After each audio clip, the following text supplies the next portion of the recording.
Ever since I was young, I believed we could have full control of our lives.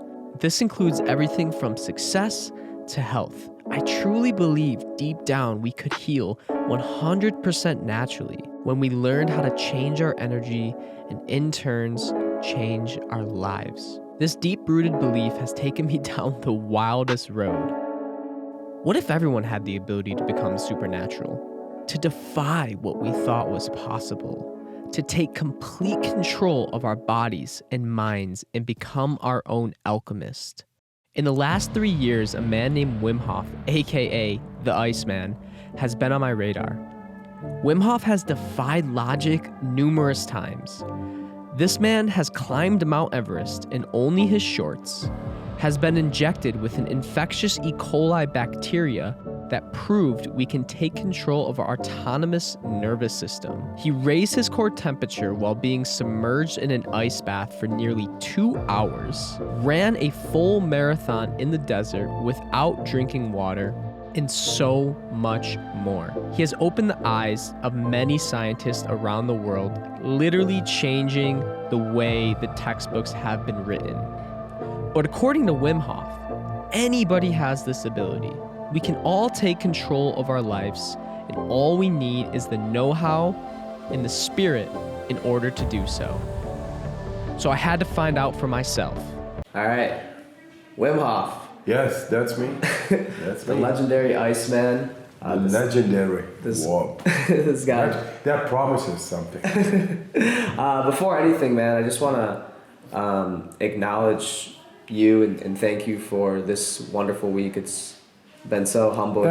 Thanks. Thank you. Thanks, bro. It's I came in here and something I try to work on is my ego, and the second or third day when we got into the ice, out of the ice, back in, it just completely shattered me. It shatters. It breaks you. It breaks you. It brings you actually back. It shakes you up, and you don't know exactly where you are, but something has broken, and there you are, newly. Yep. And that's the power, the magic of nature. Yeah. Working. It just, once you kind of get out of the way, all the magic begins to happen. Exactly, beautiful. Yeah, but tell me your experience. That's nicer. No, it's just And me talking. Yes. No, it's been a wonderful experience, man. I've had a lot of different spiritual teachers, and I can try to pick up on certain things. And with you, something I wanted to talk about was, you're a humble guy, man. You don't boast. Like, yes, you've accomplished great things and you're funny, but you can also be very serious. But you're being like who you are. It's so easy. You're approachable. You're easy to talk to. Something I wonder is because I work in the world of social media, so I've actually worked with spiritual people, and then I've made them very large, and it gets to their head. So what is something you do? Specifically, I mean, I know you go in the ice, but is there anything else you really do to work on your ego, to work on yourself, to make sure it never goes to your head? Yeah, I think I've been too long a nobody. And I was comfortable with that. Been a lot into the cold, and the cold always stills the mind. As you know now, maybe. Totally. It stills the mind. Anything you think you are is not the way it is when you go into the ice. It just breaks you. It just shatters you. It doesn't give it what you think. Yep. You got to be there, fully, completely different than whatever you think. When I lost my wife in '95. My world, my heart was absolutely shattered, even more than the cold water does. And that's logical. When somebody is suiciding, then you don't get humbled, you get shattered. And my children, 4 of them, I had to grow them up, to bring them up. So you just got to be for them. You ain't got even the time for yourself. So who is yourself It's nobody. It's always in service. It's always in service, and I love it. I loved my children to bring them up, to create a new nest, and the cold water stills your mind. Yeah. So that was the time I had with myself, is by going every day into the cold water, doing my breathing exercises, and that made me like the rest was gone. The world picture was gone. My ego was gone. I had to be there for my children, and then getting in the only way have a deep experience with who and what I am is newly found in the depth through the breathing exercises and going into the cold. That doesn't only make you humble; it makes you just be here is already great. Yeah. And I appreciate every day I am here. Yesterday I had 100 people, and slightly it's beginning to snow. Yeah. It's good. Yesterday we had 100 people, and that by 6 times, very intimate. And now it's gone, and I'm freshly new, feeling the energy to go do everything again. Yeah. And because life is so exciting. So I'm very, very privileged to do this now. But for 40 years I've been, say, on my own. And so I'm enjoying it all. And humble, yeah. My mother always said, be normal, it's crazy enough. Then you are crazy enough. So there I am. There I am. It's a pretty simple answer. Interesting. It's a long answer, but that's a story. I mean, it makes sense because, like I said, when I went in that ice and we got in and out, fuck, man. Yeah. You can't. I mean, Yeah. like you said, you're this big, like nothing. Yeah. It just breaks you. Yeah. The ice just fucking, man. Yeah. Yeah. You said something last night that someone asked you to sum up enlightenment in one sentence, and you said to be happy, Strong and healthy. The rest is bullshit. And the rest is bullshit. Now, you growing up, I've heard you say you were into kind of, yogic traditions, esoteric disciplines. Everything. I know everything. Right. So I did everything also. So how did you, I guess, get to that summary of your definition of enlightenment? Just... Yeah. How do you get there? I saw the arduous... I mean, I was doing yoga when yoga was not even known. Right. Yeah. I was doing intermittent fasting when the word intermittent fasting was not known. I did 40 years of intermittent fasting. Wow. And it was simply a natural thing. I mean, I don't want to eat when I do not feel hungry. That's the logic, That's intermittent fasting. We get a neurological reset if we only learn how to become hungry. Then your eyes become bigger, you begin to search. That's the mammal. So that is not only the mammal, the mammalian brain, it's also, you give yourself a slack. The neurology suddenly begins to work and flows throughout. You become sharper, faster, and all that. And we lost that. And now we call it intermittent fasting. It is now a concept, a thought. And then these little things of what people say, I feel more energy and more this. Hey man, we are mammals. We are mammals in a big part of ours. And the neurology is being reset every day when you when you just become hungry. Then it's not only about the functionality to find food faster and better because you are more sharp, etc., but it resets everything. It flushes through in everything. The same with yoga and kung fu and all those things. Like 40 years ago, it was all unknown. Everybody is kung fu fighting. everybody is scared like lightning. Oh, you know, that was the time. And now MMA, UFC, kickboxing, K2, everything is on, and the biggest fighters, they actually come from the Netherlands, where I come from. And I train them, they come to me. Wow. And so back then it was all unknown. It was unknown as when I started it. I took it on, I was intrigued, but it was absolutely not known as it is now, and as it has been implemented in the Western way of a lifestyle. I know that was completely different then. And I knew it all, and I still know it all. I know how to put two legs over here and then walk away. And I do crazy stuff. That's crazy awesome. stuff I did. So let's talk about the intermittent fasting. So me, if I were to take probably the average human, just because an animal only eats once a day to survive, because they only eat when they're hungry. Yeah. I guess my mind doesn't naturally think to try that. Did you just get to that point by listening to your body and studying nature? Actually, it was my first wife, and she fasted a lot. She ate so little, and she could eat so little. I think she taught me how to deal with energy. Energy in the body, and to breathe, to be more conscious. Now I'm teaching this all over the world. You know, it's called aerobic dissimulation. Aerobic dissimulation is through deeper breathing you are able to influence into the mitochondrial activity in the cell, and thus you create more energy.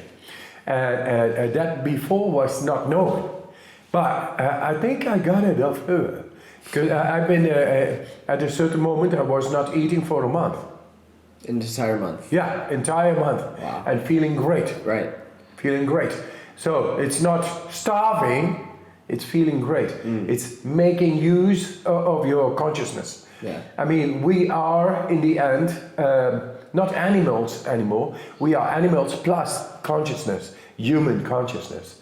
And that human consciousness is able to direct the mammalian processes in the brain and the body, and then you become conscious of not eating. You stop where a dog normally would, he sees food and he grabs it. Right. I would say, no, I'm not eating. You know, that's the difference. And I could control my appetite and all very much by just being in my awareness, consciousness, and then for a month, not eat. And then I ate one apple, and then directly 2 days, I was fully filled. Wow. You know, it's a relative what we need, and what we are made to believe to need is very relative. It's the whole food industry. They don't want us to know that we actually are here to learn to control what is food. Yes. Because look at the world now with obesity and all the wrong things in the food. Hey man, that there we have an absolute point. This is a whole book. We are talking now about the possible content of a whole book. We are able to control what we take in, and we are able to control our energy much more than only food. It's also through breathing. Breathing equals energy on cell level, like food equals energy on cell level. But nobody knows because there is no interest. The money doesn't go over there, right. And that's why there is no exploration. There's no market, so nobody goes venture and find out this way, that. No, and that has to change because it's bringing a lot of disease. Yeah.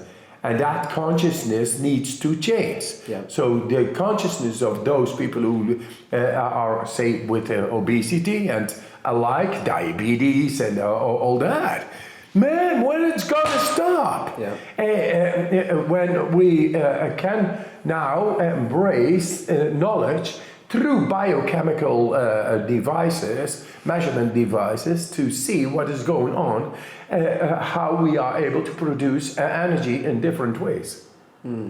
So it should, I'm telling you, I'm doing this already for 40 years, and food is really overestimated.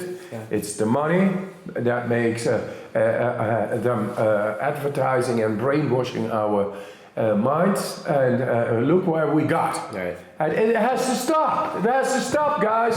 Stop, stop, stop, stop, stop, stop. You know? Yeah, it's messed up. And something I love about you is your open passion for your dislike towards these big like pharmaceutical industries and things like Isn't that. it logical? Totally. If your neighbor is obese, Totally. every day in and out, and your mother has diabetes and Right. begins to start to become blind, then I say, whoever did that, I'm going to fuck him up. Yeah.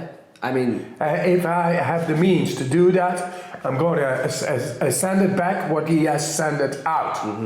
Because he's taking my beloveds and he's killing them. Yep. Slowly but surely. Yeah. Because of the gain of money. Now, whoever is behind that are people as well. Possibly they have families themselves. And but first I talk and then sense and say, we got to change this. Yeah. This is nonsense. We got to bring it back to sense. Do you see what you are doing? But this is the monetary system, the money system, the monetizing. This is the world where we got into. And now somebody's got to stand up. So podcasts like this, or film or documentaries, will bring and shed light on these matters. And then people are starting to think, that's the way to beat the system. That's the way to beat injustice. That's the way to beat ignorance. Yeah, well, not knowing.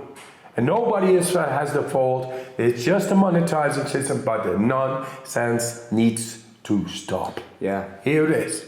I agree, man. My father struggles with pretty severe mental illness. And when I was young, I had very, very bad anxiety. When I was 14, 13 years old, they put me on really strong Yeah, man. SSRIs and there you the go. whole thing. There you got it. So it's like, you know, I fortunately went down a more holistic route, and it works. I mean, it totally works. And holistic is actually the normal way. Right. And they give it the name holistic, alternative. Man, it's or disease or normal. And normal is not holistic and alternative. It is the normal, appealing to the normal ways of a human physiology, mentally and physically. And that's where we now are at. So we're trying to redefine in a normal conversation here, what is the essence of it all. And it's the monetizing and this, that. Okay, awakening is part of this era. But where I began 40 years ago, 45 years ago, nothing of that was existent. Right. It was not. I just began going to cold water because I felt me so good. I began to do deep breathing instead of shallow breathing. I began to become a vegetarian because I saw the meat industry. I don't see cows in the middle of New York walking. No. It's not natural anymore. It's all in confined. There is no tiger anymore. There is no wolves anymore. And all that, it has changed. We have to learn that what made nature change, that is our human mind. And with our human mind, we are able to make big changes within our lifestyles, in our consciousness, in our control over ourselves. And that control I'm showing in in scientific research, in brain scans, that we have now abilities to go into the deepest of the brain, thought of inaccessible, and we have now come at terms with science that there are unexplored territories in the brain for every human awaiting to gain a far deeper control over their physical and mental capacities. And as you said in the beginning, they pop you full of pills. Yep. And what for? For something they produce themselves. The anxiety they produce themselves by having a lifestyle that is not according to nature, the nature of who we are as humans. It's not mammalian, it's not human, it's the both coming together. It's a new man. And that new man is much more in control of himself. And let me tell you, what would you be your choice to be if you would have, say, far deeper control over the hormonal system within your brain and your body? Would you choose 10 cars or happiness? Happiness. You see what I mean? Yep. So if you are in control over your hormonal system, you get into unconditional love for life. Then there's grieving and there's grazing and taking more than you need is out of there. The monetizing principle is out of there. Right. And that is the real cancer in our society, is gaining and getting more than you need. It creates anxiety. It gets you out of your inner development. People are not happy. Right. It's simple, very simple, not happy, not healthy, and they don't feel strong. But it is the system. They have to go on and keep on and just keep on going. And that needs to stop. So you obviously have proven that the human capacity is much more than we ever thought, from a scientific standpoint. Yes. So I've always been the type of guy where I like science because it shows you proof. That's not left up to conjecture. But at the same time, I also believe that science can be limiting because our devices, there's a point where energy can't fully be measured in our tools we have. So I would love to just pick your brain on what you think is like the human potential. Like how far do you think it can go? Well, science, as you say, is like without conjecture or without speculation, non-speculative, and that's good. Yeah, it's great. Data. Data, you can't play around with it. It's simply what it is. But it's also still quite limited in showing what the human purpose, destiny, inner powers really are entailing. Yeah. And what I think, but it's getting close now, with the DNA and all.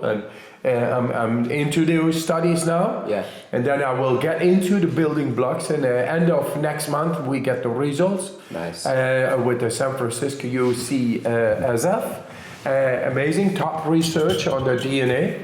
That's one thing. It's getting close, but up till now, science has proven itself just to take a slice of the cake, not the whole cake. So we don't see the whole cake. We don't see the whole process. We don't see for who is going to take it, how it was made, where did it came from, and all those things. No, we just took a little slice. And those data, you can make interpretations and all. But you cannot really show how the soul, for example, works, or how the spirit works, how what is the heart, what is the intuition, what is confidence, all those things. How can you measure that? So now we can. Yeah. So it is coming. I call it the science of the soul. So if you ask me where we go be and develop into new human beings. In a new human being, you don't have 16% control over your brain, but 100. 100. And people think, oh, then you become so superhuman, you can do this, you can fly, you can make calculations ad infinitum, and you can do this, and you can... No, you learn to love unconditionally.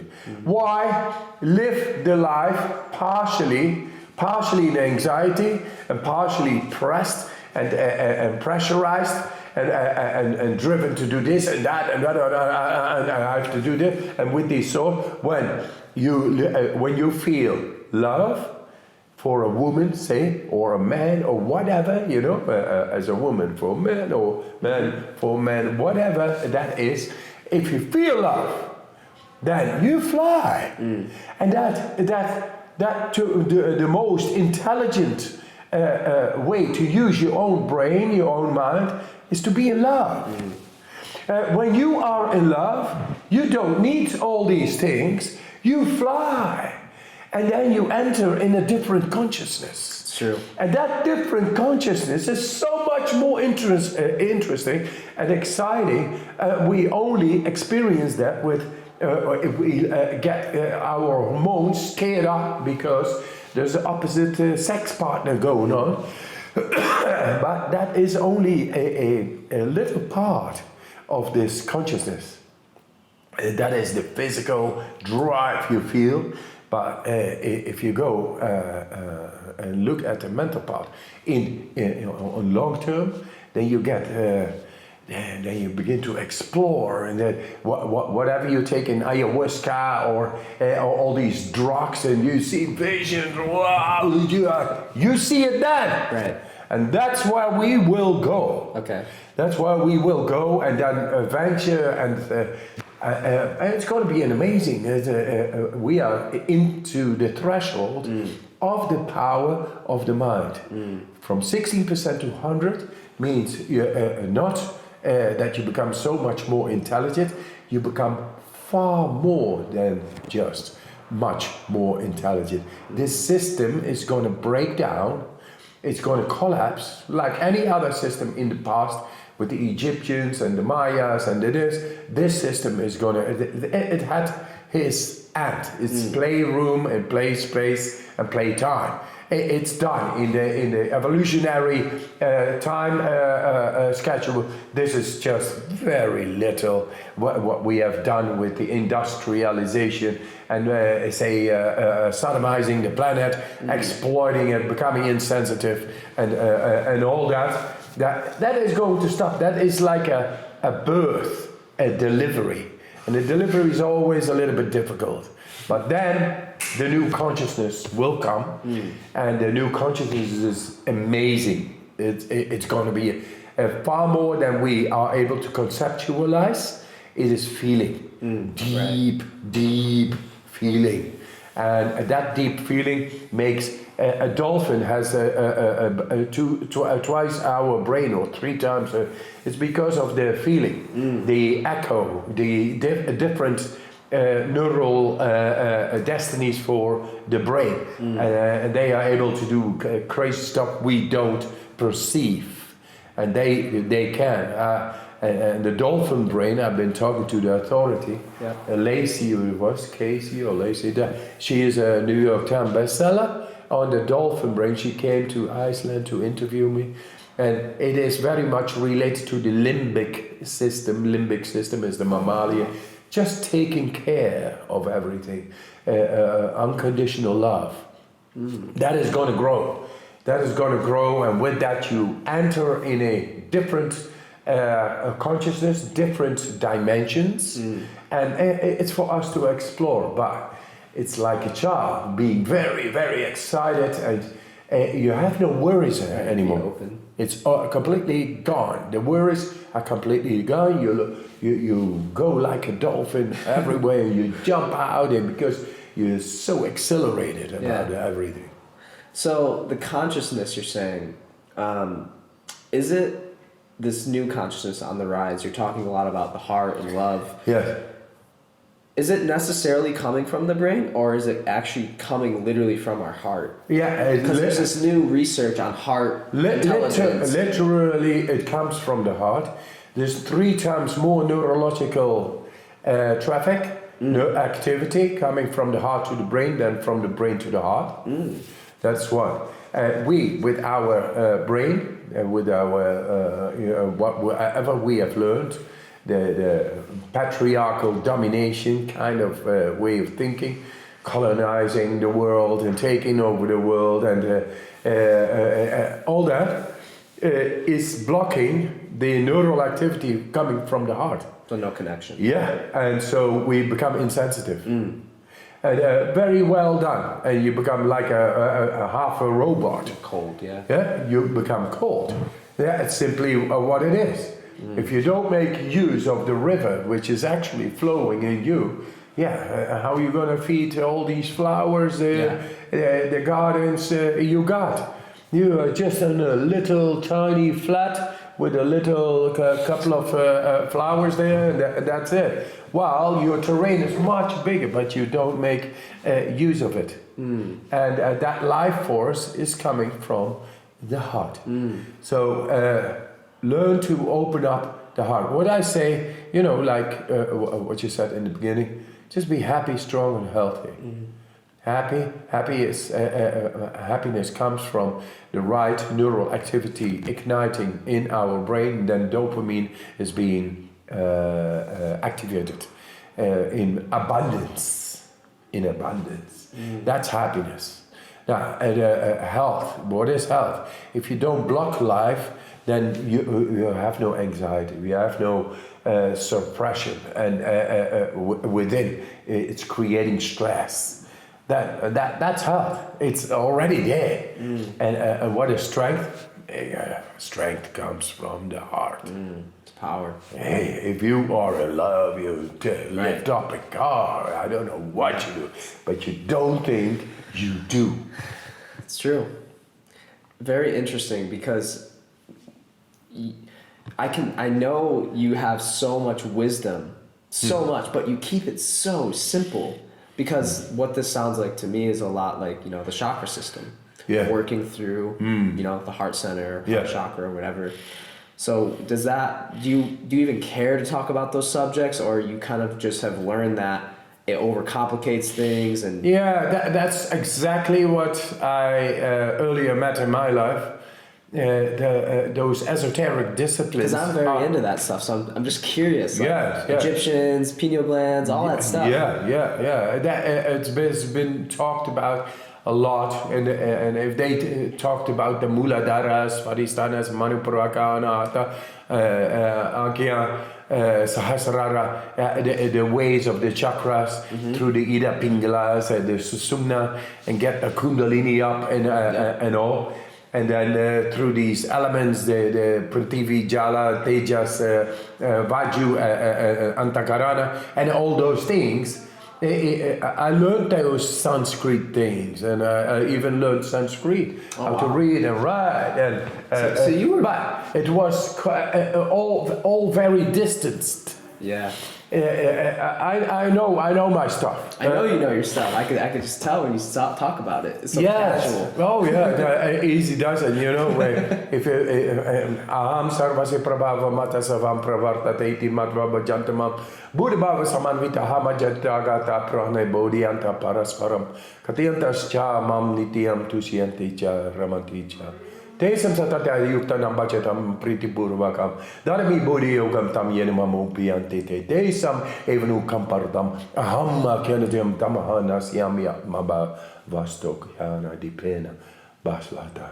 And that means with the light of the knowledge we chase away the darkness. But any woman in Arkansas or up New York or in Tehran would have said, kid, act normal, learn your lessons, and then you enlighten your brain, and then go to school and come back and behave yourself. That is another way of saying it, but we got so complicated. Also these esoteric disciplines got so complicated and so secretive, as if it is something very, very, very special, right? And it's out there, and maybe in 20 years you are getting to it. And I say it's right here, right now, and let's get on it and make it transparent, accessible, effective, right here, right now, and open up your heart and chase the ghosts away here and now. The confusion is gone. Here we are.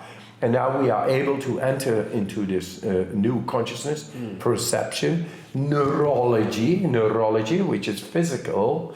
And with that, we are able to perceive more. Yeah.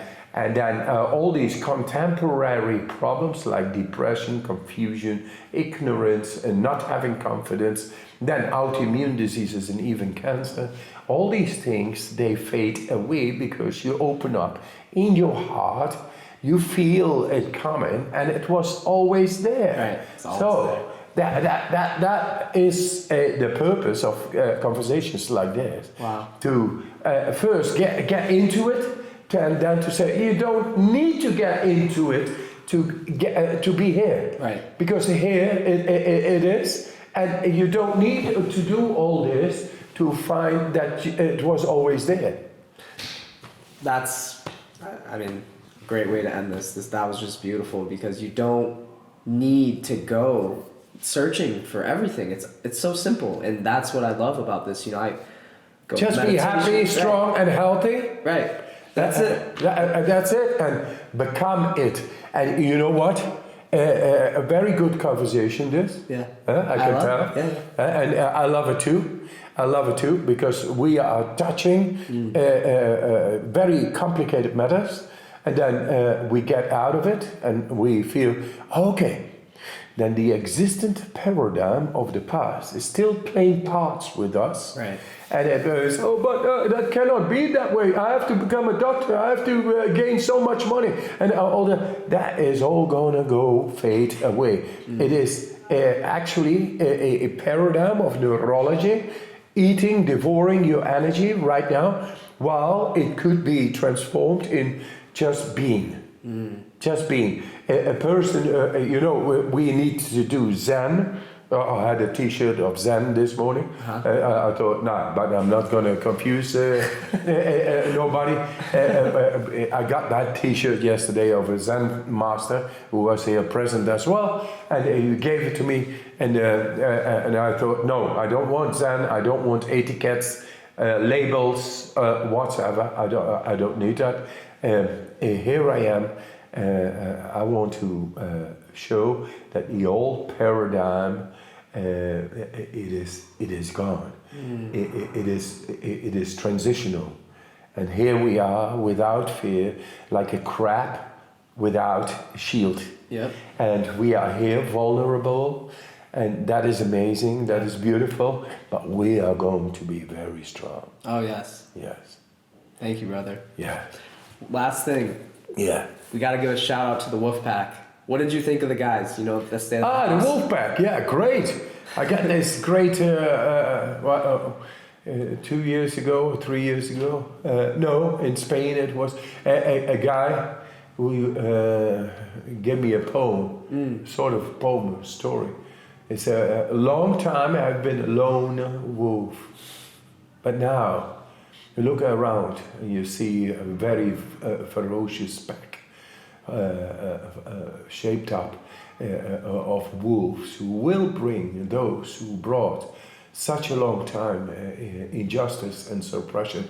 We together will bring them to their knees, is where they belong, and because we are coming, we are ferocious lovers of life. Thank you, Wim. That's what we are. Brother. That's what we are. Yeah, bro. Thank you. That's it, man. That's it. You're awesome, dude.